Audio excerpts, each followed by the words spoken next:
Alright guys, Touch Rabbit back again today. I hope you're enjoying your day so far, and today I wanted to discuss the gunless question that comes up season after season. For many seasons now we have seen, with very rare exceptions, the gunless teams tend to do very well at the start of the season before finding a very difficult spot in, well, March, April time, and then the team tends to fall apart. The only time it didn't do that was in World War II when he was alongside Looney, and he's now alongside Looney once again here on the Seattle Surge. That is the big question to me, because this Seattle Surge team could be really good on paper. They have, well, probably the scariest flex assault rifle combination in the entire game, or certainly arguable, maybe up there with, you know, Celium and Arcetes. Dashy and Formal, of course, worth a mention, but Octane and Gunless, in theory, should be right up there. But can they keep it together for the entire season? And if this team doesn't win, will friction start to develop as it has done in the past and again, quite frankly, and well, come back to haunt Seattle Surge to some of the decisions they have made, with in theory having a better team here, but at the same time we thought their team going into the Modern Warfare season was, well, at least decent, maybe like mediocre, I think is what I talked about it as on the channel at the time.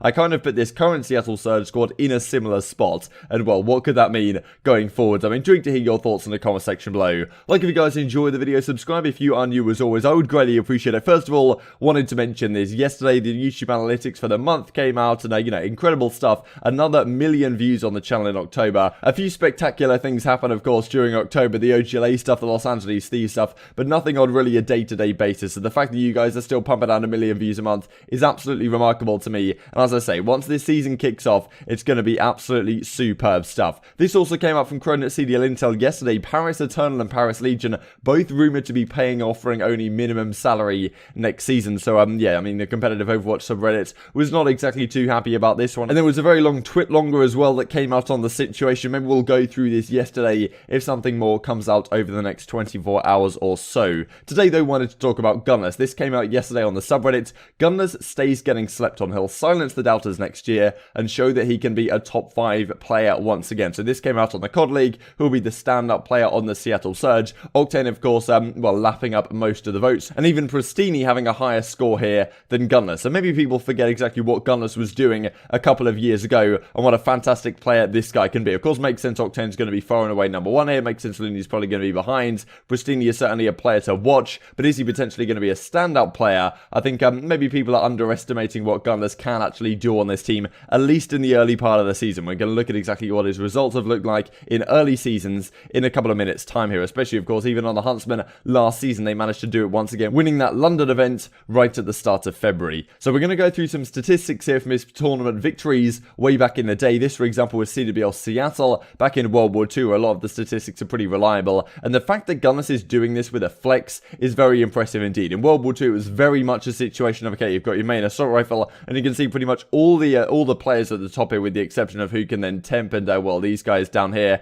in the 10 to 15 range are, well, getting into some SMGs, but most of the top guys are pretty much all just main assault rifles in the game at this time, and that was pretty much how the game played out, right? You had a very clear situation where the assault rifles were just dominating stuff, and as you can see, Slasher and Gunless on this Rise Nation squad that won Seattle, playing 32 maps each. Gunless with a 1.2 KD almost, with a flex, right? He used the PPSH or the bar or the SGG whenever was necessary, and was considered the entire season long probably the best flex player in the entire game, certainly up there with Kenny in the discussion of the best player in the entire game in World War II. And well, this was the year that he had Looney on his team, and that's happening again on Seattle Surge. So maybe that will well, that will counter to some degree the issues that he's had in the past. Wanted to mention this as well from Atlanta, the first event they won in the World War II season. Gunless had a 1.09 in respawns, but a 1.43 in search and destroy. So even when he doesn't exactly have the best KD in terms of respawn, dominates in terms of the S&D. Then Anaheim as well, that they won a very similar story, right? 1.11 in the respawns, 1.5 almost again in the search and destroy. So this was super impressive from Gunless, and well, definitely not a player that you want to sleep on. His gun skill is legendary throughout Call of Duty history and Call of Duty players. Also to mention Black Ops 4 as well, some of the statistics that are available here. The Fort Worth event that they won, Gunless had a 1.27 KD at the time, and you see similar stuff to this if you look back way to Infinite Infinite Warfare. I couldn't find any statistics for the early Infinite Warfare events, but you know, Atlanta, for example, in Infinite Warfare that Gunlesss and the United squad won at the time, he was considered after that event pretty much the best player in the entire game, right when he first landed into the scene. So this is Gunless's career in terms of his performances and tournament victories then. So as you can see back in the Black Ops 3 days, didn't really play too much. Atlanta, that event I was just discussing, that he won with this United team at the time. But as you can see, not too long after this event, everything kind of goes sour. And this was the first time everything went sour for Gunless's teams, and their teams started to fall off just slightly. I mean, they went to Stage 1 playoffs and came top 6. He says he very much regrets leaving this team, but he effectively wanted to move elsewhere and decided to bench himself on a United until he could get traded to some other opportunity. What happened is FaZe Clan came in and said, okay, we'll pick you up, and Clayster will go the other way, because pretty much everyone wanted to play with Gunless. So he goes into FaZe Clan, doesn't really have the same success until, well, top 6 of the World Championship, so does no better than he did when he actually had a top 6 performance and decided to bench himself because it wasn't good enough. Then into the early part of World War II on Echo Fox, he gets dropped like on Christmas Day or something, as he talked about here, then picked up onto Rise, though. And this was the season which was really a standout one for Gunless, as you can see right here. I mean, starting at the Atlanta Open, then they fall off slightly at the Stage 1 playoffs, they drop Methods, they bring in Slasher, and then win Seattle, and then win Anaheim, and then come second at the Stage 2 playoffs, and arguably were favourites going into the World Championship as well. I mean, Team Caliber certainly up there at the same time. So definitely Gunless and Looney, this is really the only situation where Gunless has been on a team that's won an event early season. I mean, we'll see a very consistent trend. Wins this event in February 2017, wins this event in March 2018, but this season, because he's there with Looney, maybe, because, you know, that's part of the story, Gunless and Looney certainly get on. They're very much a good combination of teammates in the sense that they're not afraid to, like, call someone out and say they made a bad play, but they're very much all about, well, improving to the maximum degree possible and making sure that each other stay